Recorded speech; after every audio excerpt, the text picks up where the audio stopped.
하나님의 말씀 보겠습니다. 하나님 말씀은 사사기입니다. 사사기 2장 7절 말씀부터 10절까지 구약성경 362쪽에 있습니다. 362쪽 다들 펴서 같은 목소리로 함께 읽겠습니다. 앞에 모니터에도 있으니까 찾으시고요. 사사기 2장 7절부터 10절까지 우리 같은 목소리로 함께 읽겠습니다.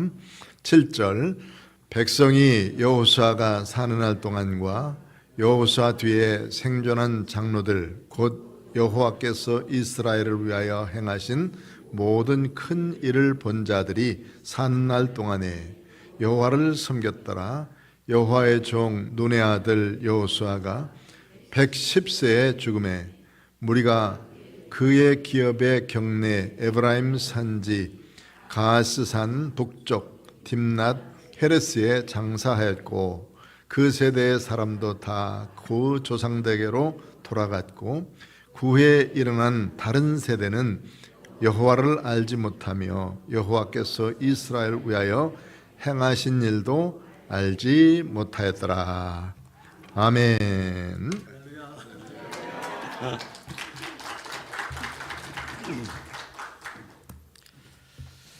반갑습니다. 귀한 자리 또 이렇게 마련해 주셔서 감사드리고 또 하나님의 은혜가 저도 또 우리 성도님들에게도 같이 동일하게 있길 소망합니다. 오후 예배에 오셨는데 우리 서로 한번 인사합시다. 앞뒤 좌우 한번 보시면서 이렇게 인사할까요? 아름다운 집사님 보니까 내 마음이 뛰기 시작합니다. 한번 인사합시다.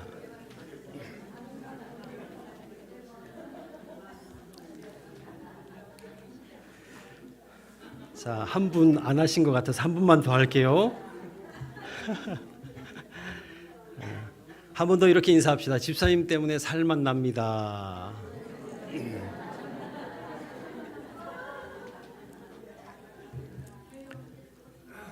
할렐루야, 감사합니다. 저는 오늘 1세대의 장점을 살리려면 어떻게 해야 될까라는 제목으로 말씀을 좀 나누고자 합니다. 성도님들이 가을이 되면 이제 풍성한 과일도 드실 텐데 과일 중에 가장 좋아하는 과일은 어떤 것이 있죠? 사과. 예. 아무래도 달고 맛있는 과일 많은 사람들에게 인기가 있겠죠. 그러나 그 맛있는 과일들마다 가만 보면 슬픈 사연이 그 속에 내포되어 있습니다. 달콤한 사과를 먹으면 우리가 너무 맛있어서 그 먹고 난 다음에 그 씨앗을 하나 딱 심습니다. 심으면 그 다음 해 아니 몇 년 후에 그 사과 나무에서 한 3년쯤 지나면 열매가 맺히죠. 달고 또 먹음직스러운 사과가 주렁주렁 열릴까요? 안 열리죠. 잘 아시는 것처럼 조그마한 능금이 열리게 되어 있습니다. 감을 한번 소개해 볼까요? 감을 먹고 감동받아서 감씨를 또 동일하게 심으면 그 다음 2대 감에서 지금 사진과 같은 한번 보여주시죠. 이런 아주 맛있는 감이 나올까요? 이 또한 나오지 않는다는 것입니다. 기대하지 말라는 것이죠. 그 씨는 그 다음 대에 똘감 나무가 됩니다. 감보다 작고 품종이 못하죠. 그래서 또 한번 사진을 보여주시면 이게 고욤이라고 합니다. 저런 열매가 2대 나무째 생기게 된다는 것입니다. 감보다 품종이 전혀 못하죠. 먹고 나면 씨 빼면 거의 뭘 먹을 게 있을까 싶을 정도의 그런 감이 고욤이 생기게 됩니다. 또 다른 과일을 한번 보면 우리가 황도 복숭아나 백도 잘 익은 것 꿀이 뚝뚝 떨어지는 그 복숭아를 먹고 나면 우리가 이거 너무 먹고 싶어서 또 심습니다. 심으면 이 복숭아 나무도 똑같이 어떤 게 열리냐면 탁구공만 할까요? 그런 개복숭아가 열릴 수밖에 없습니다. 그리고 시원한 과즙 배는 어떻겠습니까? 이것도 마찬가지겠죠. 역시 똘배가 열립니다. 이건 단단해서 맛도 없어요. 과즙도 없고. 제가 왜 이렇게 모든 과일 나무를 예를 들면서 말씀을 드릴까 하면 이 과일 나무의 1세대에 좋았던 특성 우성은 대를 거듭할수록 우성이 아닌 열성으로 바뀔 수밖에 없다는 것입니다. 이 감나무만의 이야기가 아니라 오늘 저는 이 장황하게 펼치는 이 이야기는 우리 믿음의 가문에도 우리 그리스도인들에게 똑같이 적용되기 때문에 그렇다는 것입니다. 성경 이스라엘의 역사를 보거나 그리고 우리 한국 교회사 어디를 펼쳐도 1세대 때 하나님의 은혜를 그렇게 누렸던 그 가정들, 가문들 보면 내려가면 또 이렇게 열성으로 바뀌는 그런 모습들을 많이 보게 됩니다. 할아버지는 교회에서 열심히 했습니다. 할아버지는 열심히 하시다 순교하셨어요. 그리고 아버지는 그 다음 교회 다닐 정도로 바뀝니다. 그리고 그 손주 세대에 가면 교회를 안 다녀요. 그리고 그 증손주 때 가면 스님이 되는 일들이 생기더란 말입니다. 이런 악한 열성 계대가 믿음의 가문에는 이상한 일이 아니고 자연스러운 일이 된다는 것입니다. 영국의 예를 한번 들어보죠.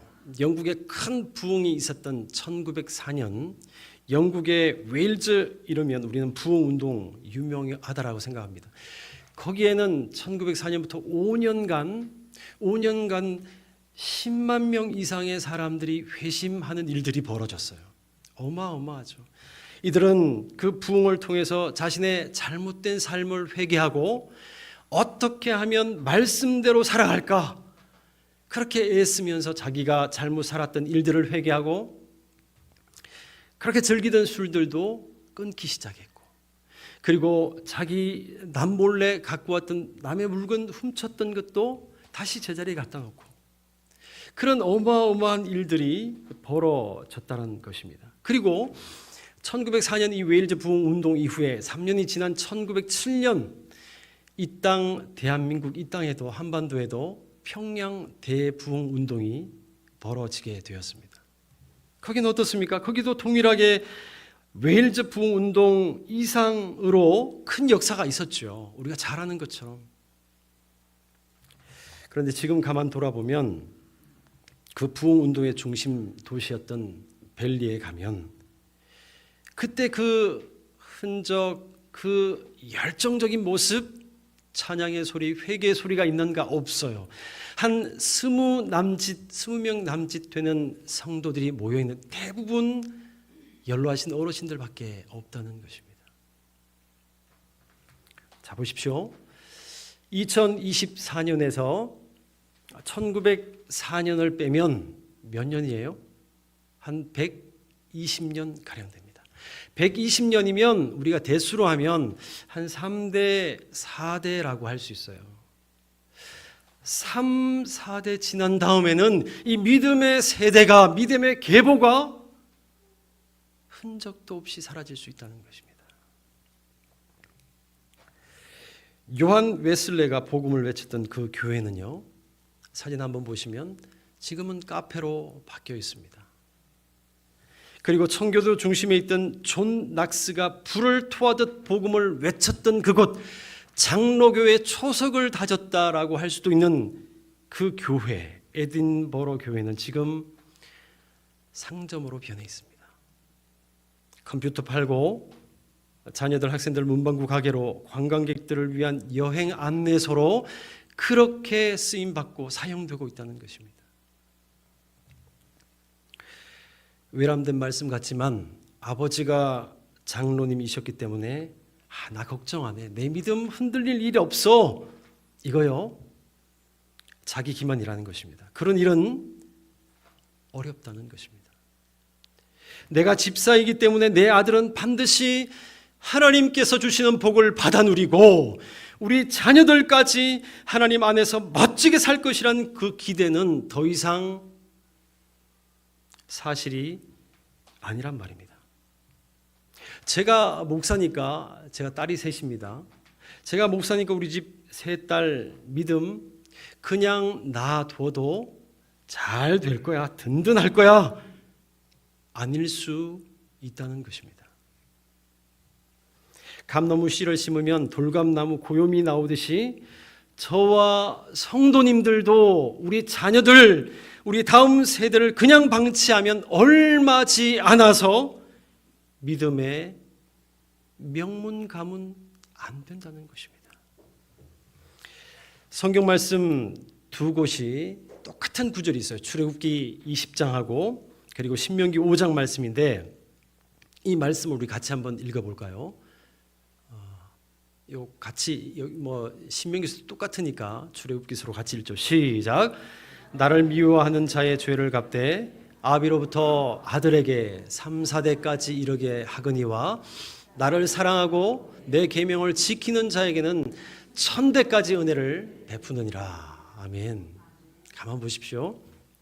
나를 사랑하고 하나님 말씀에 순종하는 그 가정에는 복을 1000대까지 주시겠대요. 그런데 반대로 하나님 말씀 불순종하는 그 자에게는 어떻게 해요? 성경에 분명히 그 벌을 몇 대까지요? 3, 4대까지 주신대요. 이상하다.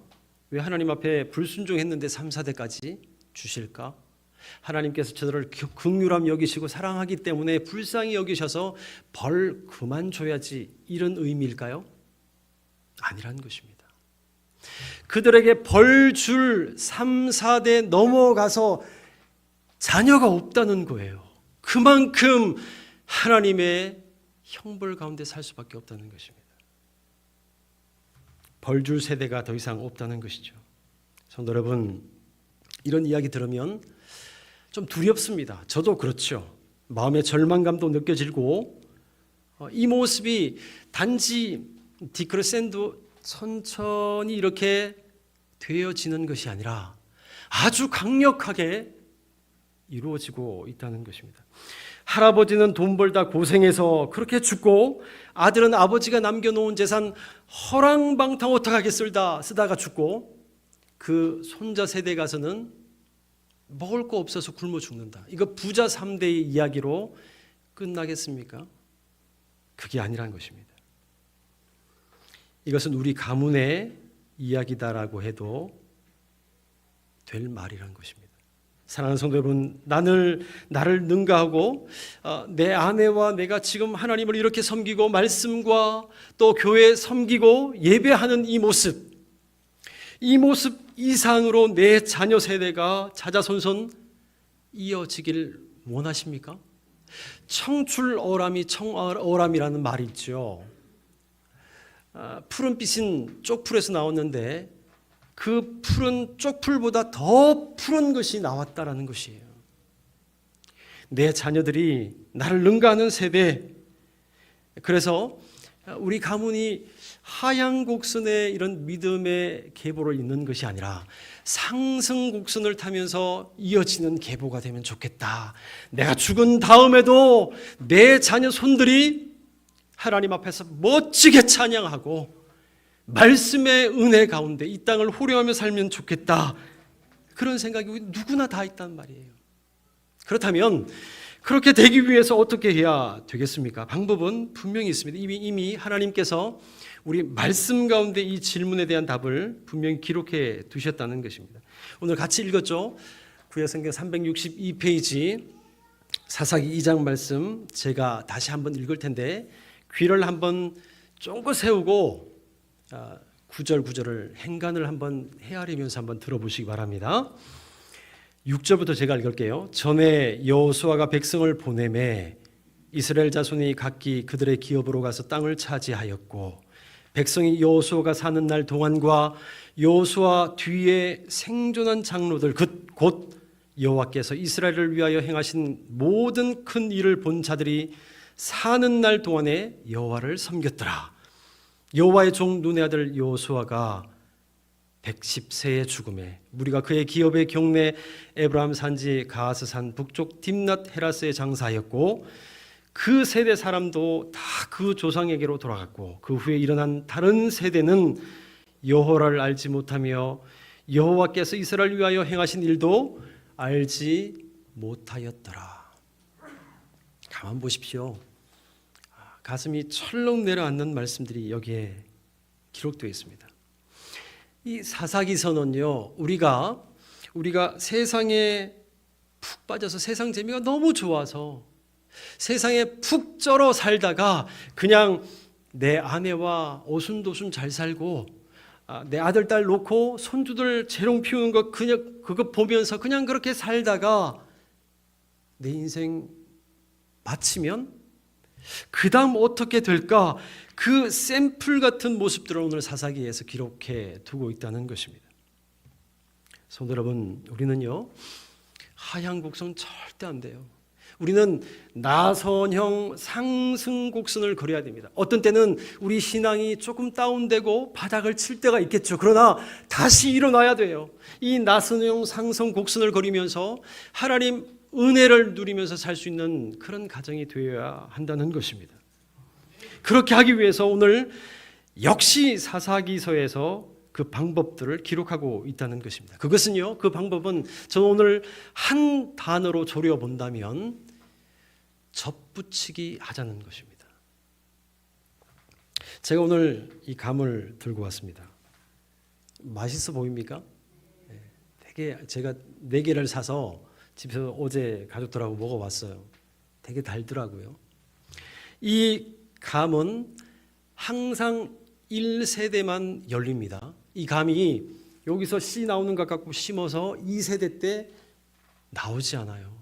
될 수 없습니다.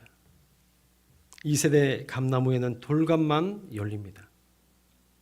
사랑하는 성도 여러분, 이 감 2대째 먹으려면 접붙이는 방법밖에 없습니다. 제가 어렸을 때 사과하면 부사, 홍옥, 국광 들어보셨습니까? 우리 어머님들은 잘 아시죠? 그렇게 익히 들었는데 요즘 과일 가게 가서 홍옥, 국광 주세요 하면 무슨 말인지 잘 몰라요. 요즘은 시나골드, 시나노 골드 주세요 뭐 이렇게 하면 더 익숙하게 잘 반응을 합니다. 잘 모릅니다. 왜 모르겠습니까? 왜 없겠습니까? 그 과일들이 그것은 다름 아니라 병충해에 강하고 더 달고 더 단단하고 더 보관 오래 할 수 있는 것들로 잘 자랄 수 있는 것들로 나무에 접목하고 또 신품종을 매번 개발하기 때문에 그렇다는 것입니다. 1세대 어머니 나무의 특성을 보존하는 유일한 방법은 접붙이는 것밖에 없어요. 다른 방법 없습니다. 고염나무 자라면 사진 한번 보여주시죠. 고염나무 자라면 밑둥을 자릅니다. 그리고 갈라요. 그리고 그 위에 아주 맛있는 감나무를 또 잘라서 가지를 거기에 접붙입니다. 그리고 비닐로 아주 단단하게 감아요. 물이 들어가지 않도록. 그런 다음 저렇게 두면 저 위에서 2세대에도 맛있는 감을, 배를, 사과를 먹을 수 있는 거예요.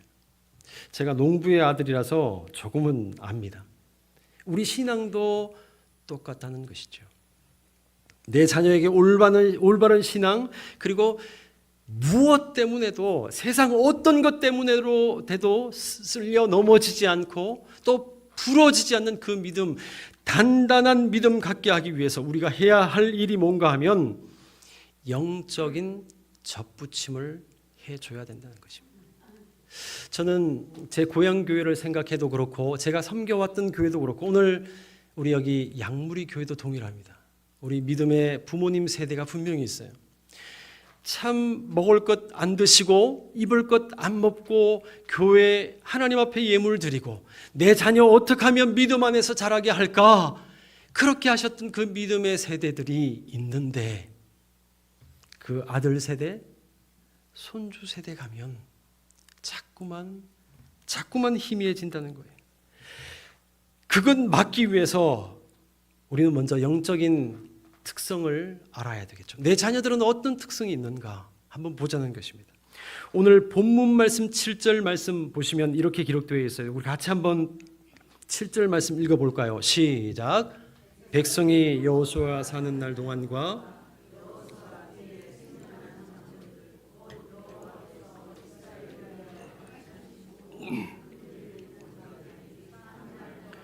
여호와를 섬겼더라. 말씀 그대로 띄워두시고요. 오늘 말씀 보시면 첫 번째 나오는 단어 중에 백성이 있습니다. 이 백성은 1세대일까요? 2세대일까요? 3세대일까요? 여기 나온 백성은 2세대예요. 애굽 땅이 아닌 광야에서 모세가 그 수많은 이스라엘 백성들을 데리고 출애굽한 그 1세대는 광야에서 방황하고 먹고 살다 그냥 죽었어요. 이 광야길에서 태어난 세대 2세대가 오늘 첫 번째 단어 백성이란 것입니다. 이 세대는 가나안 땅에 들어가지 못하고 1세대는 들어가지 못하고 그냥 죽고 말았습니다. 그 1세대의 자녀들이 오늘 이 백성입니다. 또 한 구절 더 보시죠. 10절 말씀을 우리 같이 한번 더 읽겠습니다. 시작. 그 세대 사람도 다 그 조상들에게로 돌아갔고 그 후에 일어난 다른 세대는 여호와를 알지 못하며 여호와께서 이스라엘을 위하여 행하신 일도 알지 못하였더라. 오늘 여기 나오는 이 세대, 그 세대, 이 그 세대는 바로 7절에서 말한 2세대입니다. 그리고 그 1세대가 죽고 난 다음에 다 죽고 2세대가 1세대를 광야에서 묻습니다. 그리고 그들을 묻은 2세대를 또 3세대가 묻습니다. 그 3세대가 오늘 여기 나오는 저 뒤쪽에 다른 세대라는 것입니다. 오늘 1세대, 2세대, 3세대를 우리가 봤는데 우리의 삶에 한번 적용시켜 보겠습니다. 제가 오늘 연상법을 한번 같이 그려보죠. 박스를 이렇게 앞에다 그리고 1세대, 2세대, 3세대라고 칭하고 한번 블랭크에 한번 넣어보죠. 1세대는요, 하나님을 나의 하나님이라고 불렀어요. 하나님을 내 삶 가운데서 경험했어요. 내가 어려울 때 하나님 앞에 엎드리면 그 하나님이 나를 만나 주셨고, 그리고 내가 하나님을 다시 한 번 더 찬양할 수 있는 기회를 경험했던 세대, 내 하나님이라고 인격적으로, 개인적으로, 경험적으로 만났던 하나님을 말합니다. 다음 2세대는 어때요? 2세대는 나의 하나님이라고 부르지 않고 내 아버지의 하나님, 내 어머니의 하나님, 그렇게 불렀습니다. 이 2세대는요, 아버지 어머니 때문에 교회 다녔어요. 아버지가 교회 가라고 하니까, 어머니가 교회 안 가면 용돈 안 준다고 하니까 갔던 세대가 2세대라는 것입니다. 그다지 절박하지 않은 세대죠. 마지막 3세대 한번 보실까요? 이 3세대는 나의 하나님도 내 아버지 어머니의 하나님도 아니에요. 이 3세대는 내가 편안하게 살 수만 있다면, 내가 편안하게 먹고 살 수만 있다면 주식도 하나님 될 수 있고, 그리고 부동산도 하나님이 될 수 있고, 내 사랑스러운 자녀도 하나님이 될 수 있는 거예요. 아세라도 괜찮고 바알도 몰렉도 괜찮은 세대가 이 3세대라는 것입니다.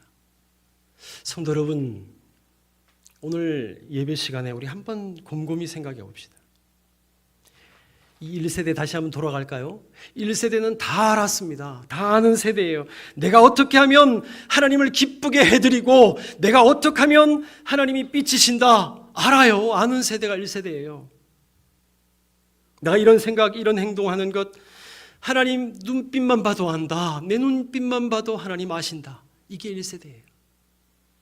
2세대는 하나님을 아는 게 아니라 하나님에 대해서 알아요. 왜요? 내가 경험하지 못했으니까. 하나님의 이름은 여호와라고 하더라. 하나님은 세 분이 아니고 한 분이시래. 예수 잘 믿으면 예수가 나의 구세주, 나의 주인이라고 고백하면 천국 간다더라. 하나님에 대한, 예수님에 대한 지식 가지고 있는 세대가 2세대예요. 3세대는 하나님을 전혀 경험하지 못했고 인격적으로는 더더욱 하나님을 알 수 없습니다. 하나님에 대한 지식도 관심도 없는, 하나님을 모르는 세대가 3세대라는 것입니다. 사랑하는 성도 여러분, 1세대는요, 오늘 성경에 나온 1세대들은 광야에서 하나님께서 인도하시는 대로 구름 기둥, 불 기둥 경험했어요. 하나님께서 그 불뱀도 물리쳐 주셨고요. 하나님의 은혜로 그 요단강도 건널 수 있었고 여리고 성도 무찌를 수 있었습니다. 그게 1세대입니다. 하나님을 경험을 통해서 알았고 순종을 통해서 하나님과 동행하는 일들을 1세대는 알았습니다. 모세도 여호수아도 그렇게 했지 않습니까? 그러나 2세대는요 타협합니다. 싸울 곳이 있는데도 타협해요.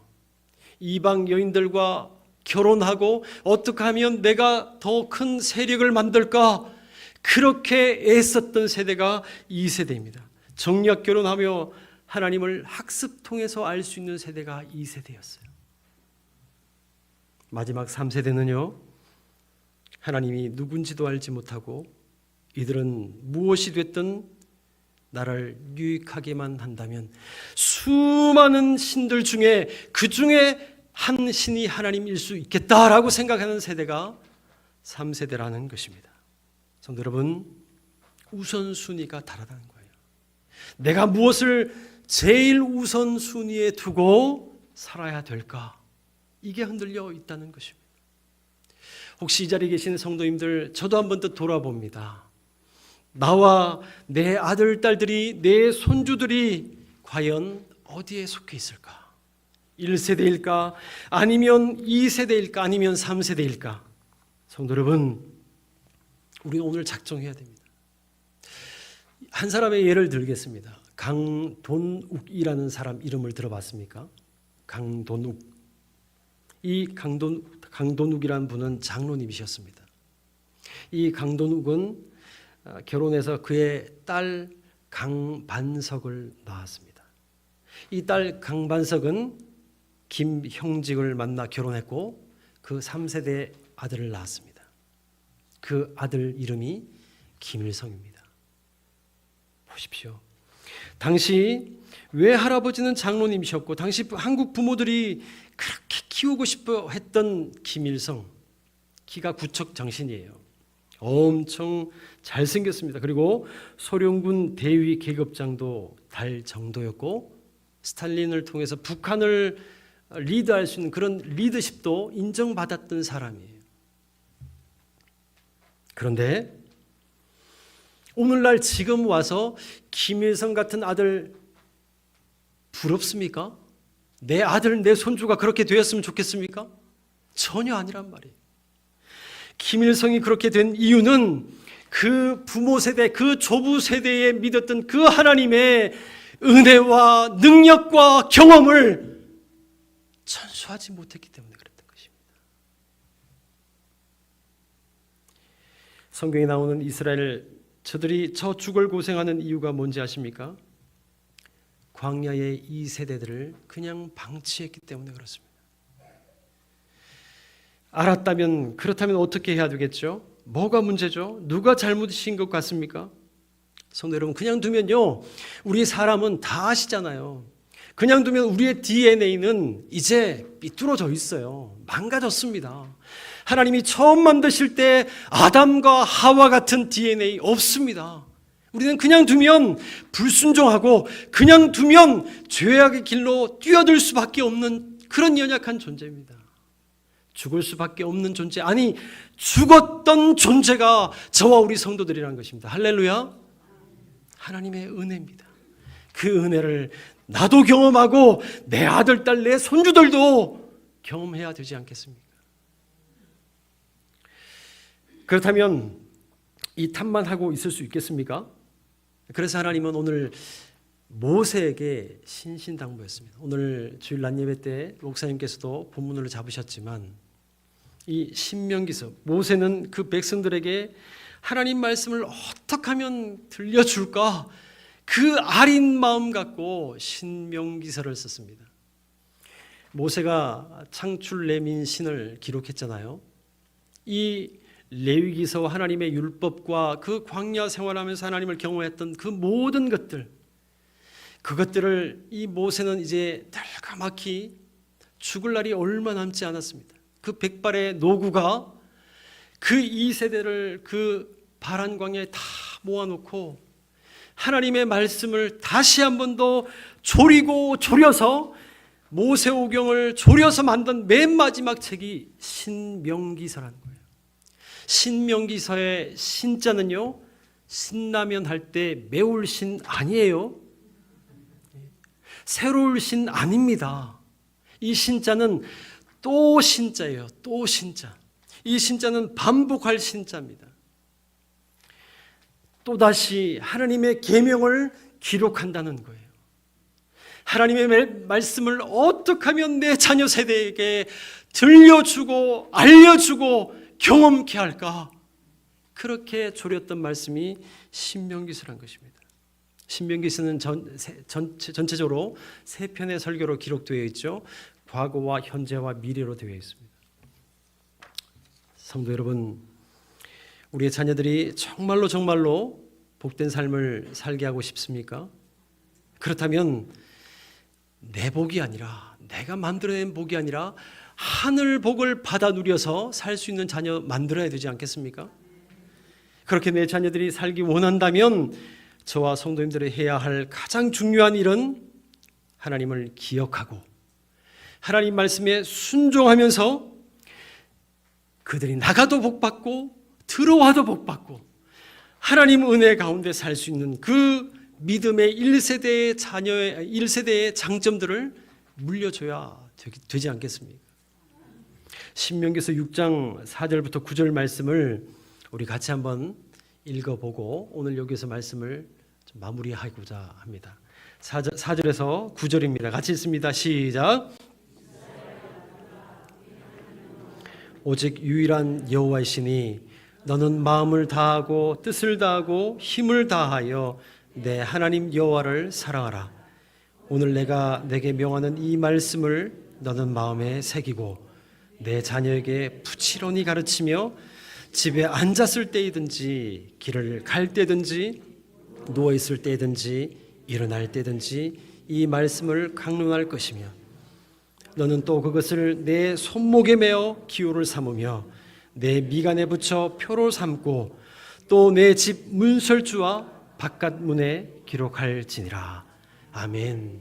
오늘 이 신명기서 말씀을 우리가 조려보면 정리해보면 세 가지로 우리 삶 가운데 적용해 볼 수 있습니다. 그 첫 번째는요, 내 자녀들에게 하나님의 이 바른 말씀, 정확한 말씀, 오류가 없는 말씀을 들려주자는 거예요. 아이들에게 들려줘야 돼요. 우리는 어릴 때 제 아내랑 아이들을 키우면서 어떻게 하면 말씀 안에 살까? 이슬비 성경 암송 어릴 때 3살, 4살 되는 아이들 집에 모아놓고 가정 예배를 드렸어요. 성경 암송하고 그 4살, 5살 되는 애가 손을 꼽아가면서 성경 109절, 159절 암송하는 거예요. 신기할 정도로 하는 거예요. 들려주자는 거예요. 두 번째는요, 믿음의 본을 보여주자는 것입니다. 보여주지 못하면 안 돼요. 극작가 오스카 와일드가 이렇게 얘기했습니다. 하나님 없는 교육은 현명한 악마를 키워내는 것과 같다. 하나님이 없는 교육은 현명한 악마를 키워낸대요. 가만 보면 맞지 않습니까? 전적으로 저는 동의했습니다. 우리 자녀들에게 여호와에 대한 체험은 가르치지 않고 공부 잘해야 된다. 수학, 영어 점수 잘 나와야 돼. 좋은 대학 가야 된다. 이것만 가르치면 우리 자녀들이요, 똑똑한 사기꾼으로 자랄 수밖에 없습니다. 하나님 말씀 없이 하나님 빠져버리면 우리 자녀들은 딴 길로 갈 수밖에 없습니다. 그러므로 다음 세대를 잘 가르치고 보여줘야 됩니다. 내 엄마가, 내 아버지가 수요 예배, 저녁 예배 가시더라.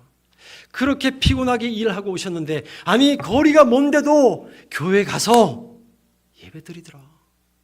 내 자녀, 내 아들, 딸, 손주들이 본단 말이에요. 그러면 내 자녀들이 살아날 수 있는 거예요. 내 엄마, 내 아빠가 교회 가긴 가는데 우리 아빠는 교회 주일날 가면 꼭 가시면 좋으시더라. 우리 엄마는 교회 가긴 가는데 2분, 3분, 5분 지각하시더라. 안 된다는 거예요. 새벽에 그렇게 피곤해도 하루를 위해서, 내 자녀를 위해서, 우리를 위해서 기도하는 엄마, 우리 아빠, 그 자녀들이 그거 봤단 말이에요. 그러면 그 아이들은요, 세상에 어떤 풍파가 와도 그때마다 내 재주로, 내 힘으로 넘어서는 것이 아니라 하나님 앞에 기도하고 하나님 인도해 주십시오라고 기도하며 살아갈 수 있는 그런 자녀가 될 수 있다는 것입니다. 할렐루야. 마지막 세 번째는 기도와 찬양을 맛보게 하자는 거예요. 우리 아이들이 교회 나와서 기도하고 찬양하는 시간요, 보여주십시다. 우리가 10월 27일 날 또 우리는 뭐 기도하러 또 나가요. 그런 자리도 한번 가라. 예를 들면 뭐 아직 저희 집에는 그런 얘기를 안 해도 우리 아이들은 간다고 했는데 용돈 얼마 주고라도 가는 거예요. 찬양 집회 있으면 어디라도 가는 거예요. 아이들이 보내는 거예요. 큰일 만나면, 힘들면 내 재주, 내 힘, 내 기술, 내 능력 갖고 이겨내고 넘어내는 것이 아니라 하나님께 기도하니까, 하나님 말씀 묵상하니까 되더라. 이거 경험하게 해주자는 말이에요. 그러면요, 우리 아이들이 고3 대학생활 넘어가면 큰 산, 큰 파도 안 만납니까? 또 만나요. 우리 부모님들 잘 아시잖아요. 지금보다 더 큰 산 만납니다. 큰 파도 만나요. 그러면 하나님 경험한 세대는 말씀 붙잡고 그렇게 이겨냅니다. 그리고 우리 아이들이 행하는 것이 아니라 하나님이 성령께서 행하는 일들을 아이들은 기대하게 돼요.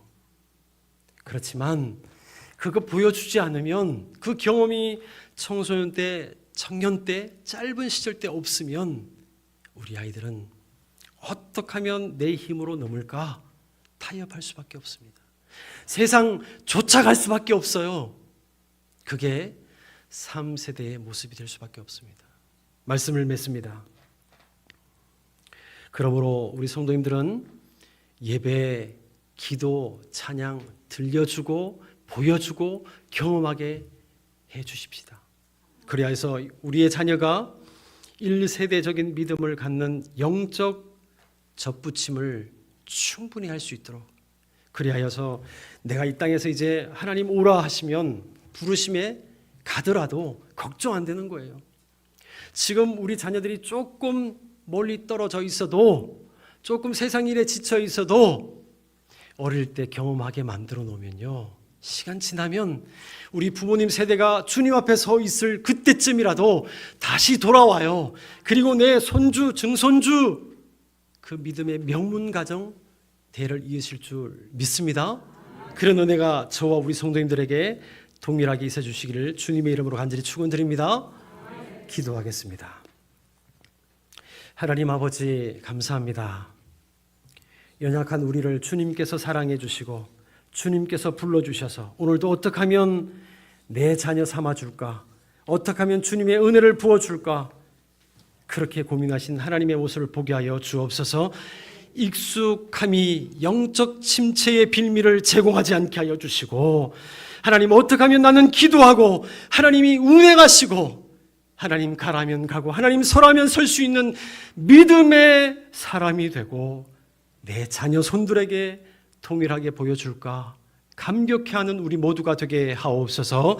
그렇게 인도하실 주님을 찬양하며 예수님 이름으로 기도하옵나이다. 아멘.